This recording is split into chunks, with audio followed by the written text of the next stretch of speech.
Hello everyone, welcome to NCERT topper classroom. मेरा नाम है अमित और आज की क्लास में हम सॉल्व करने वाले हैं एक्सरसाइज 8.3 से क्वेश्चन नंबर 9 को। देखिए क्वेश्चन नंबर 9 क्या है। 9 में दो पार्ट हैं, ए और बी। क्वेश्चन नंबर 9 सबसे पहले पढ़ते हैं। Find the amount to be paid at the end of 3 year in each case. ठीक है, कितना अमाउंट पे करना है 3 साल के बाद, 3 इयर्स के बाद, दोनों केस में, ए और बी दोनों केस में ये हमें बताना है। तो देखिए अमाउंट प्रिंसिपल दे रखा है कितना, 1200। ए में प्रिंसिपल दे रखा है 1200। रेट ऑफ इंटरेस्ट दे रखा है कितना, 12% per annum. Rate of interest कितना दे रखा है, 12% पर एनम। और बी वाले केस में प्रिंसिपल दे रखा है 7500 और रेट ऑफ इंटरेस्ट दे रखा है 5%। ठीक है, रेट ऑफ इंटरेस्ट दे रखा है 5% पर एनम। तो सबसे पहले हम ए पार्ट को सॉल्व करते हैं। देखिए यहाँ गिवन क्या है, गिवन क्या क्या चीजें हैं। एक तो प्रिंसिपल दे रखा है P, that is equal to rupees 1200। ठीक है, कितना दे रखा है, रुपीज 1200। इसको मैं सही से लिख देता हूँ, एक मिनट। रुपीज 1200 है। ठीक है, रुपीज 1200। रेट ऑफ इंटरेस्ट कितना, आर कितना दे रखा है, 12% पर एनम दे रखा है। ठीक, टाइम कितना दे रखा है, time, what is the time, time is, what is the time, time कितना है, 3 इयर्स है। देखिए क्वेश्चन में बता रखा है पहले 3 इयर्स। ठीक, तो हम सबसे पहले क्या फाइंड आउट करेंगे, सबसे पहले हम फाइंड आउट करेंगे इंटरेस्ट। ठीक है, सबसे पहले हम फाइंड आउट करेंगे इंटरेस्ट। ठीक, ऐसे समझ लीजिए, सबसे पहले हम फाइंड आउट करेंगे इंटरेस्ट और फिर उस इंटरेस्ट को ऐड कर देंगे इस प्रिंसिपल में, तो हमें क्या मिल जाएगा, अमाउंट मिल जाएगा। ठीक, और इंटरेस्ट निकालने के लिए जो फॉर्मूला हम यूज करेंगे एसआई, सिंपल इंटरेस्ट निकालने के लिए, वो हो जाएगा P into R into T by 100। वो क्या हो जाएगा, P into R into T by 100। तो सिंपल इंटरेस्ट हम कैसे निकालेंगे, देखिए simple interest SI will be equal to P into R into T by 100।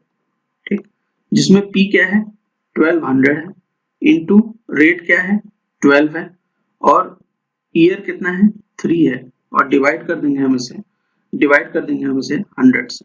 ठीक, तो यहाँ पे आप देखेंगे कुछ जीरो कैंसिल हो रहे हैं। वो कौन से हैं, एक ये, एक ये, एक ये, एक ये दोनों जीरो कैंसिल हो गए। अब हमारे पास जो वैल्यू बची है वो कितनी है, 12 इंटू 12 इंटू 3।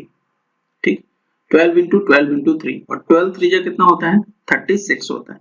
तो 36 इंटू 12 अगर करें हम, 36 इंटू 12 हम करें तो 6 2 जा 12, 2 लिखा 1 कैरी हो गया, 2 3 जा 6 1 7, और ये 36 एज इट इज लिखेंगे, दोनों को ऐड कर लेंगे। यहाँ क्या आ जाएगा, 2 6 6 12 1 13 3 1 4, ये कितना आ जाता है, रुपीज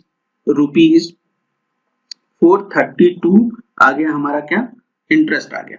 अब हमें क्या फाइंड आउट करना है, अमाउंट फाइंड आउट करना है, अमाउंट फाइंड आउट करना है। वो कितना हो जाएगा, प्रिंसिपल प्लस SI जो सिंपल इंटरेस्ट है, that is 1200 plus 432, that is equal to rupees, इसमें ऐड कर देंगे तो ये कितना हो जाएगा, 1632। क्या हो जाएगा, 1632 ए के केस में अमाउंट हो जाएगा जो 3 साल बाद पे करना होगा। ठीक, नेक्स्ट आते हैं बी पार्ट में। ठीक, बी पार्ट को सॉल्व करते हैं। यहां से मैं ये हटा देता हूं।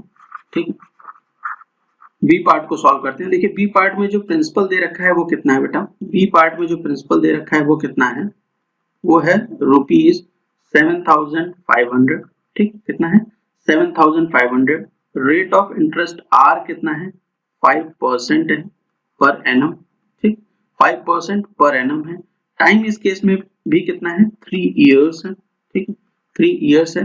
सेम इसी क्वेश्चन ए की तरह ही प्रोसीड करेंगे। सबसे पहले हम क्या फाइंड आउट करेंगे, सिंपल इंटरेस्ट फाइंड आउट करेंगे, और सिंपल इंटरेस्ट फाइंड आउट करने के लिए जो फॉर्मूला यूज करेंगे वो क्या हो जाएगा, P into R into T by 100। ठीक है, P into R into T by 100, जिसमें P क्या है, 7500 है, रेट ऑफ इंटरेस्ट क्या है, 5 है, और ईयर कितना है, 3 है, डिवाइड कर देंगे 100 से। यहाँ पे भी आप देखेंगे कि कुछ जीरो कैंसिल हो रहे हैं, उन जीरो को कैंसिल कर लेंगे, ये जीरो इस जीरो से, ये जीरो इस जीरो से। ठीक, अब क्या बचा है हमारे पास, हमारे पास जो वैल्यू बची है वो है 75 इंटू 5 इंटू 3। ठीक, ये वैल्यू बची है, यही हमें क्या दे देगी, सिंपल इंटरेस्ट दे देगी।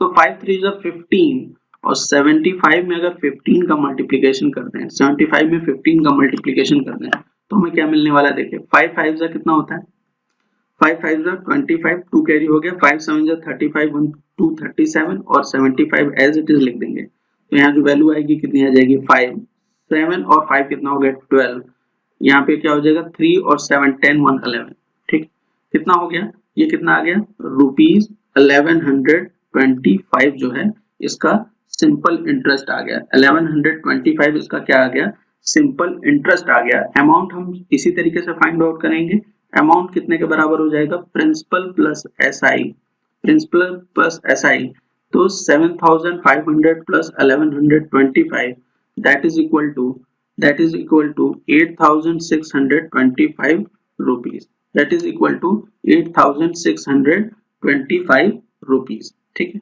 तो उम्मीद करता हूं कि क्वेश्चन नंबर 9 का सॉल्यूशन आपको समझ में आया होगा, किस तरीके से हमने इस क्वेश्चन में प्रोसीड किया।